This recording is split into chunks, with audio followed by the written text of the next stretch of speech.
Oi pessoal, tudo bem? Eu sou o Gustavo, esse é o canal Redes e Poder no Sistema Internacional e hoje a gente vai ver o que representa para o Brasil a sua eleição como membro não permanente do Conselho de Segurança para os próximos 2 anos, com mandato aí que vai vigorar entre 2022 e 2023. Bom, pessoal, o Conselho de Segurança da ONU é sempre um tema muito importante, né? A própria Organização das Nações Unidas constitui-se ainda um dos entes mais importantes do sistema internacional. E aqui no canal a gente já fez algumas abordagens a respeito tanto da ONU como do Conselho de Segurança em específico. A gente já falou aqui sobre as origens militares da ONU, né? Como que a estrutura da ONU foi pensada a partir ali do fim da Segunda Guerra Mundial, né? Da Carta do Atlântico, depois o envolvimento conjunto dos Estados Unidos, da União Soviética, da França, da Inglaterra contra as potências do eixo, né? E como que, de uma forma ou de outra, a ONU serve para debater questões de instabilidade internacional. Ou seja, não tanto conflitos, não tanto guerras em si e por si próprias, mas como que elas podem trazer um certo nível de instabilidade para o sistema internacional e acabar afetando aí sim a organização desse sistema, e que é um tema bem importante para os nossos debates. A gente também já fez aqui uma análise do papel desse conselho nos eventos ocorridos na última década, né? Os grandes eventos que mobilizaram de uma forma ou de outra a atividade do Conselho de Segurança nos últimos 10 anos, que é um período relativamente importante para nós, né? Claro que eu sempre acho muito difícil separar, esse é um momento histórico, esse não é um momento histórico. Eu não acredito em termos gerais nesse termo, né? Momento histórico, um momento em que tudo muda. Mas nos últimos 10 anos a gente observou uma participação específica do Conselho de Segurança da ONU, porque foi o período em que as consequências daquilo que já vinha se desenhando desde a crise financeira de 2008 meio que se consolidaram e tornaram um mundo mais próximo disso que a gente vive hoje, e não tão próximo das teorias, das práticas, das intenções ou das formas como a gente tem de analisar esse mundo, né, até a crise de 2008, naquele período da globalização neoliberal. Por fim, no último vídeo que a gente fez sobre o Conselho de Segurança aqui, a gente chegou a falar sobre as movimentações da Rússia e da China num certo processo de revalorização. Eles reuniram um grupo de países, chamado Grupo dos Países Amigos da Carta das Nações Unidas, né, que buscaram defender de uma forma ou de outra uma revalorização do Conselho de Segurança da ONU, principalmente pautando-se pela lógica do multilateralismo e também pelo princípio da não intervenção em assuntos internos. A gente vai colocar esses 3 vídeos aqui na descrição para vocês terem acesso, e falem pra gente aí se vocês gostaram desses vídeos ou não, seja aqui nos comentários ou nos outros.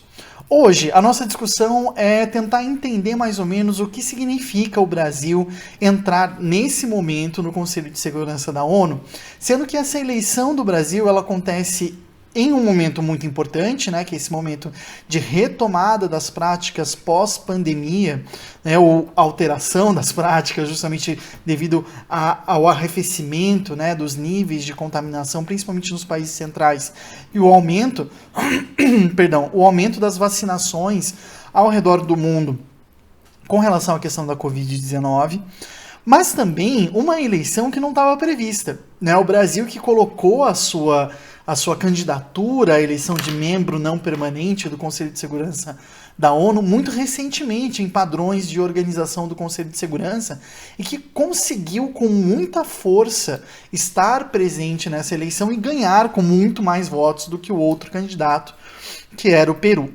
Então, para a gente entender, né, mais para frente desse vídeo o papel do Brasil, né, o que isso significa para o Brasil em específico, acho que parece ser importante para a gente entender por que é importante para um país que não é um membro permanente do Conselho de Segurança participar desse conselho.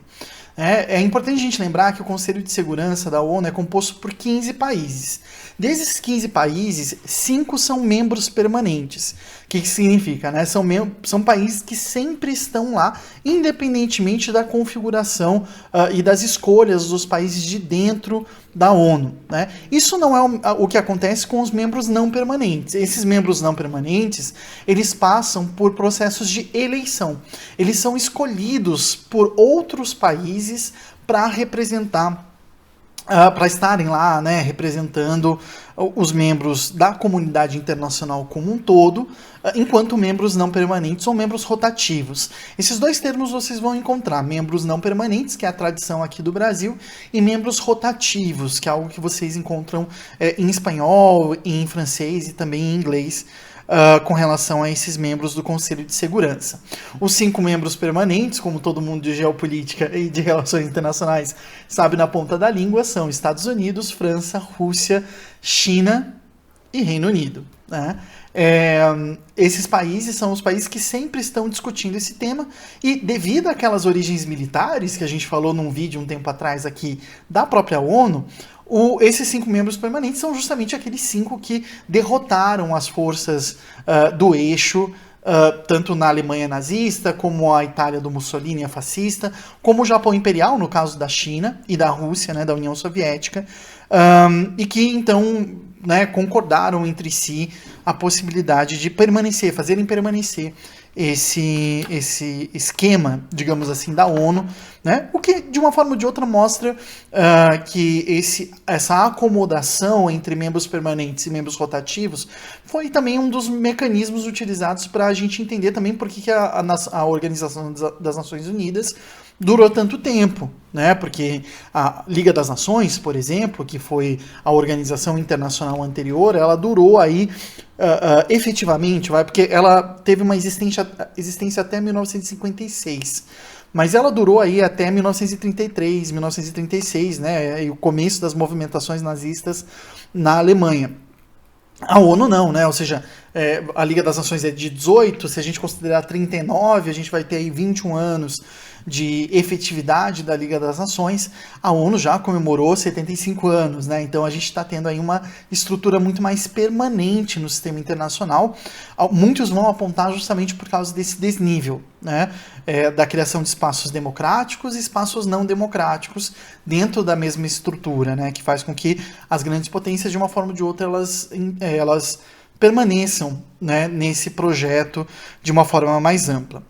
Mas aí, para a gente pensar no caso do Brasil em específico, né, em que pese haja várias propostas de reforma do Conselho de Segurança da ONU, eu acredito que agora a gente vai começar a ouvir mais falar sobre isso, né, pela consolidação e o reforço, digamos assim, da ONU, e o reforço de um certo multilateralismo que a gente tem que observar aí, que está vindo com muita força, né? Talvez seja interessante a gente perceber essas propostas de reforma, mas também aquilo que, para um país não permanente, representa justamente estar nesse Conselho de Segurança de forma não permanente, né? Por que um país, por exemplo, como os Emirados Árabes Unidos, se interessa por estar ali nesse conselho se ele, diferentemente dos membros permanentes, não tem poder de veto sobre a agenda, ou seja, não pode impedir que algum tema seja debatido naquela questão, né? Tem um estudo bem interessante que mostra que para países não permanentes há 3 principais motivadores, digamos assim, para participar do Conselho de Segurança. Um deles seria ter a capacidade, queira ou não, de influenciar a agenda a ser debatida no Conselho. A gente tem que lembrar que os membros permanentes eles têm um poder de veto, mas é o poder de veto de impedir alguma pauta de entrar na agenda. Uma vez que essa pauta entre na agenda, os votos são feitos ali de forma equitativa. Então é interessante a gente perceber essa capacidade de influenciar nas discussões sobre paz e segurança no sistema internacional, queira ou não, realizar, né, práticas de ligação, de networking, né, como seria dito na relação entre pessoas, né, interagir com diferentes países em diferentes escalas, né, e portanto está próximo da realidade do sistema internacional de uma maneira ou de outra, e também elevar ou manter o seu status internacional de uma forma ou de outra. A gente sabe que, por exemplo, o Brasil está com um status internacional bem ruim, bem feio diante da comunidade internacional devido às ações do atual governo federal. Esses elementos eles são interessantes, ou seja, influenciar a agenda a ser debatida, interagir com diferentes países e elevar ou manter o seu status internacional, por diferentes motivos, incluindo projetos de caráter tanto interno como de caráter externo a esses países.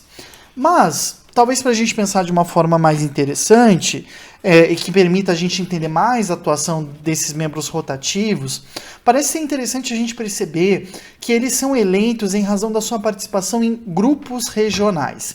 Isso é uma das coisas que a gente pouco fala a respeito da existência da ONU. Dentro da ONU, nós temos lá 193 estados representados, né, países reconhecidos como membros da ONU, e esses 193 países são divididos por grupos regionais, de forma a organizar o funcionamento da ONU como um todo, né? Isso não é só para o Conselho de Segurança, mas o funcionamento da ONU também é dividido nesses grupos regionais. São 5 grupos, 5, né? 5, eu sou ruim de matemática. São 5 grupos regionais que se organizam dentro da ONU e também, daí, como consequência, dentro do Conselho de Segurança da ONU.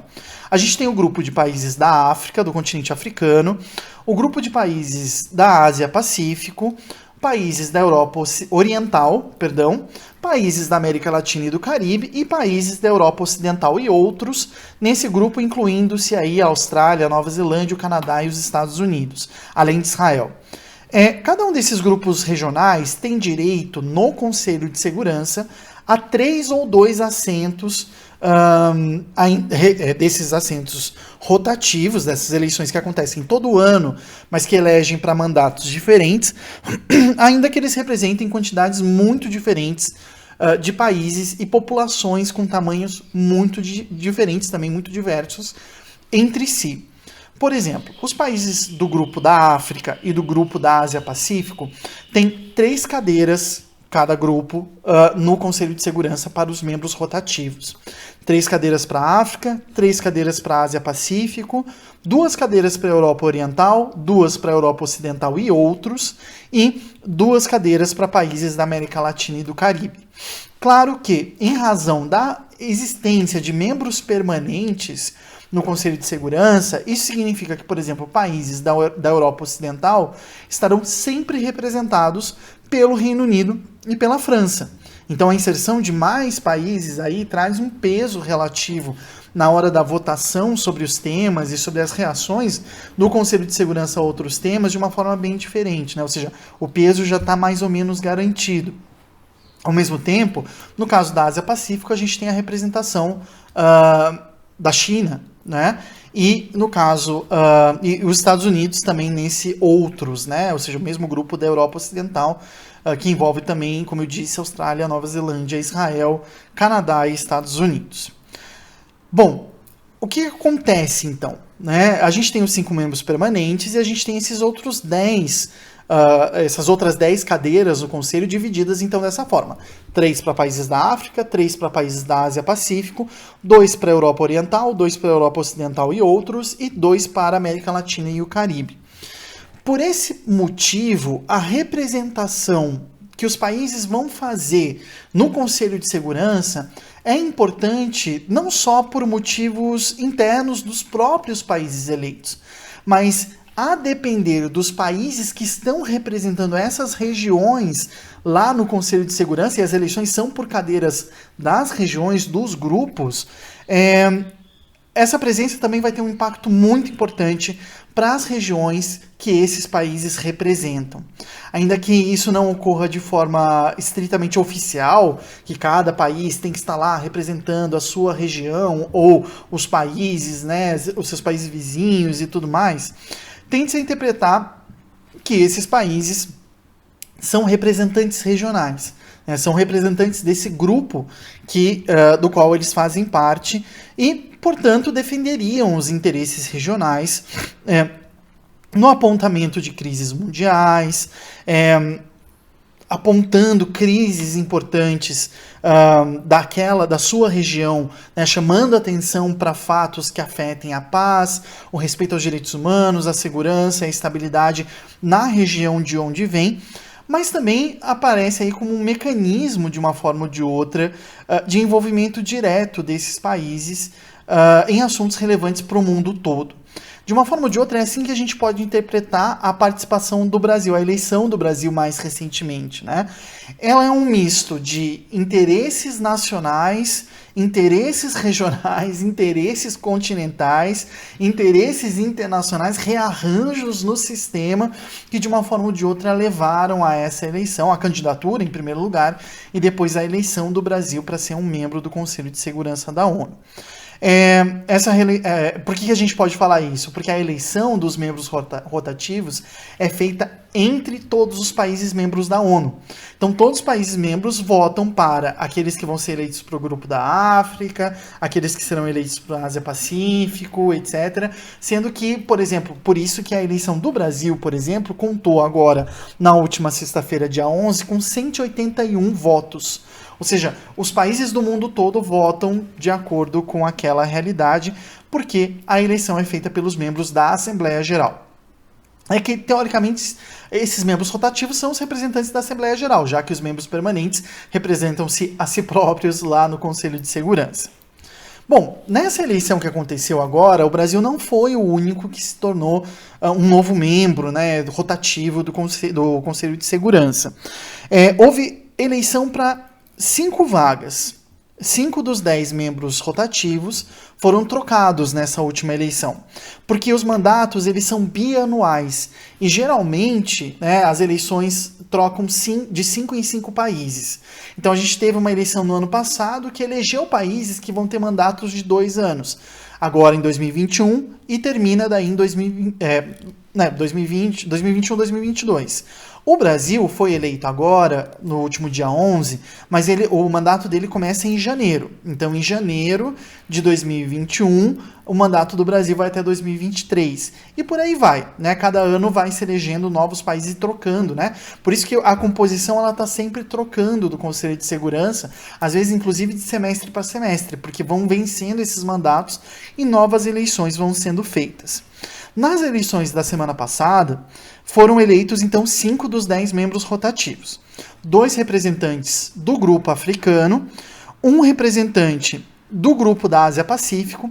E aqui é interessante perceber que, como a África e a Ásia-Pacífico têm 3 cadeiras, geralmente, em alguma das eleições desses grupos, é eleito um país árabe, representando, então, o mundo árabe e outros, enquanto fica outros 2 representando o resto do continente, né? Ou a África subsaariana, ou a Ásia Central, a Ásia Oriental, enfim, né? Um representante para a América Latina, que no caso o escolhido foi o Brasil, e um representante para a Europa Oriental. A gente não teve eleições agora para países da Europa Ocidental e outros. Todos eles foram eleitos na primeira rodada de votações e com quantidade expressiva de votos, o que demonstra, de uma forma ou de outra, que há uma certa concordância no sistema internacional com relação a esses nomes que foram eleitos agora por N motivos, né? A gente poderia ficar aqui falando em vários momentos a respeito disso. Dessa forma, o Conselho de Segurança ele fica com a seguinte configuração. A gente tem os membros permanentes, Estados Unidos, China, Rússia, Reino Unido e França, e os países rotativos que permanecem durante o término da vigência do seu mandato, que são a Índia, a Irlanda, o Quênia, o México e a Noruega, né? Quais foram os países que saíram agora? Saiu a Estônia, o Níger, São Vicente e Granadinas, né, um país do Caribe, Tunísia e Vietnã, para entrarem junto do Brasil, o Gabão, os Emirados Árabes Unidos, Gana e a Albânia, né? Bom, com essa nova configuração, né, dos membros rotativos, Índia, Irlanda, Quênia, México, Noruega, Gabão, Emirados Árabes Unidos, Brasil, Gana e Albânia, o Conselho de Segurança ele ganha uma configuração bem interessante. Porque nós temos aqui, além dos membros permanentes, nós temos então a Noruega e a Irlanda, representando a Europa Ocidental. Nós temos o Gabão, o Quênia e Gana, representando a África. A Índia, os Emirados Árabes Unidos, representando a Ásia, a região da Ásia-Pacífico, né? E nós temos também aqui a Albânia, representando a Europa Oriental, e o Brasil, representando a América Latina e o Caribe. Aí que aparece como importante a gente entender que a participação lá do Brasil, a candidatura do Brasil no Conselho de Segurança pode ter sido feito como um cálculo, não só para as eleições do ano que vem, mas um cálculo de contrabalanceamento. Porque a gente teria um Conselho de Segurança em que o Peru, que agora, recentemente, né, finalizando as eleições, declarou a eleição do Pedro Castilho, teria o Conselho de Segurança, caso o Peru fosse eleito, teria a representação de 2 governos de esquerda ou progressistas, de uma forma ou de outra, na representação da América Latina e do Caribe. Então a eleição do Peru ela pode ter acabado por, de uma forma ou de outra, influenciar essa decisão do Brasil de apresentar a sua candidatura.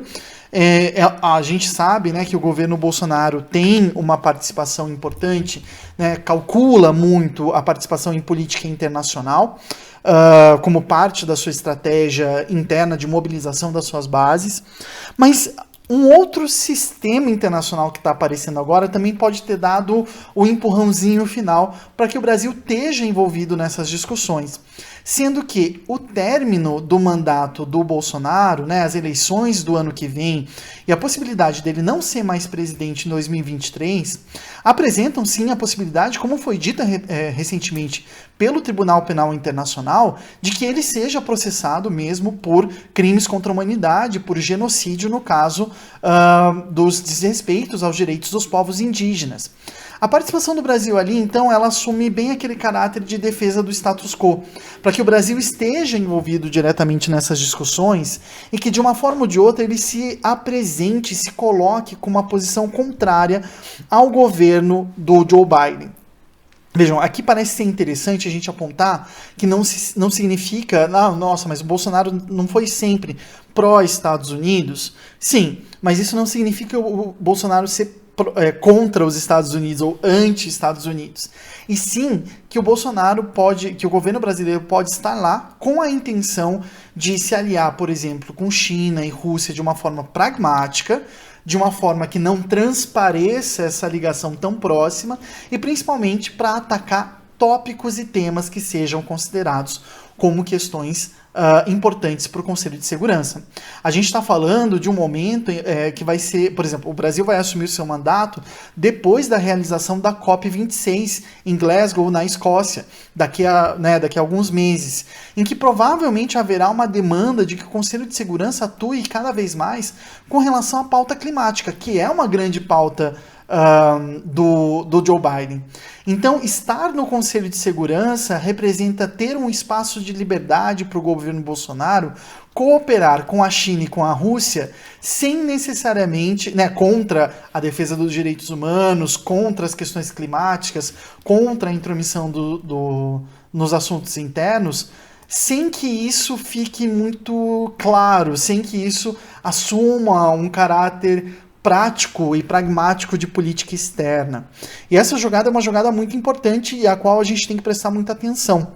Na nota que foi liberada pelo Itamaraty à imprensa, a gente percebe muito isso, ou seja, essa posição defensiva que o Brasil passa a assumir com essa candidatura ao Conselho de Segurança. Entre outros aspectos, a nota dizia o seguinte: o Brasil buscará traduzir em contribuições tangíveis, ou seja, buscar atuar de forma clara, emitindo declarações, tirando do Conselho de Segurança declarações práticas e tudo mais, a defesa da paz e a solução pacífica das controvérsias que o Brasil, como pária, tem enfrentado, e tem enfrentado pressões cada vez maiores, vindas da França, vindas da União Europeia, vindas dos Estados Unidos, entre outros princípios inscritos na Constituição de 88 e na Carta das Nações Unidas. Quais são esses princípios? Quais são os princípios que movem o Brasil nas suas relações internacionais? A independência nacional, a prevalência dos direitos humanos, a autodeterminação dos povos, a não intervenção em assuntos internos, igualdade entre os estados, defesa da paz, solução pacífica de conflitos, repúdio ao terrorismo e ao racismo, cooperação entre os povos para o progresso da humanidade e a concessão de asilo político. Esses aspectos parecem ser bem importantes para um país que escolheu ser pária, que está formulando a sua política externa de uma maneira a se tornar pária no sistema internacional. Ou seja, escolher alguns desses princípios como princípios mais relevantes, principalmente nesse aspecto da solução pacífica de controvérsias, já verificando de uma forma ou de outra a necessidade de responder a determinadas controvérsias, né? Por isso que eu falo que é uma escolha pelo status quo, é uma escolha defensiva, né? Uma candidatura e uma eleição para defender o status quo e não necessariamente para propor algum tipo de ação externa, mas para impedir que o Brasil acabe entrando nesses debates, né? No caso, por exemplo, do Peru, por exemplo, se isso fosse instado, né? Inclusive porque, diante da incapacidade do governo de controlar a Covid, considerar o Brasil um problema, como vários países da nossa região consideram, uma ameaça à segurança sanitária internacional, num período pós-Covid, em que isso com certeza será debatido no Conselho de Segurança, pode imputar de uma forma ou de outra o atual governo brasileiro no Conselho de Segurança. Então, essa tentativa já de, né, manter essa estrutura defensiva. E por que eu falo isso? Eu falo isso porque eles levantaram os princípios da Constituição, que movem o Brasil nas suas relações internacionais, mas também da Carta das Nações Unidas.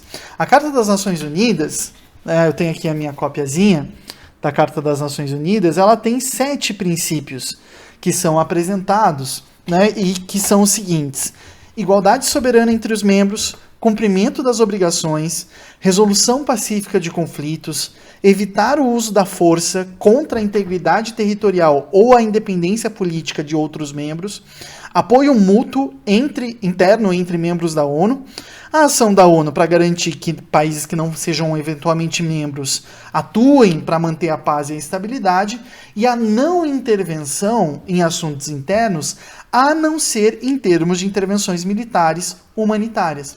E nesse aspecto que parece interessante a gente observar essa movimentação, o Conselho de Segurança surgindo como uma oportunidade para o governo Bolsonaro, justamente depois do lançamento daquele grupo dos amigos da Carta, daquele vídeo que a gente falou mais cedo, né? Ou seja, um grupo que justamente defende essa não intervenção em assuntos internos, né? A resolução pacífica de conflitos, o cumprimento de obrigações entre os países, a igualdade soberana entre os membros e a não prevalência de uma vontade sobre outra. A nota do Itamaraty ainda diz o seguinte: o país pretende ainda fortalecer missões de paz da ONU e defender os mandatos que corroboram a interdependência entre segurança e desenvolvimento. Ou seja, a gente enxerga aqui uma tradição dos militares brasileiros, no caso da participação das missões de paz das Nações Unidas, um problema que a gente tem enfrentado de militarização da política brasileira, em razão justamente da aplicação aqui no Brasil de táticas e práticas que esses militares utilizaram no Haiti, em outras missões regionais, como o Líbano e por aí vai. Mas também essa ideia de desenvolvimento da indústria de defesa, né? A tentativa, de uma forma ou de outra, de estabelecer esse link entre segurança e desenvolvimento, né? Com pretensões aí de desenvolvimento da indústria de defesa brasileira, que é uma das alternativas que aparece aí para o Bolsonaro, né? Se tornar, então, ou fortalecer a sua candidatura à reeleição da presidência.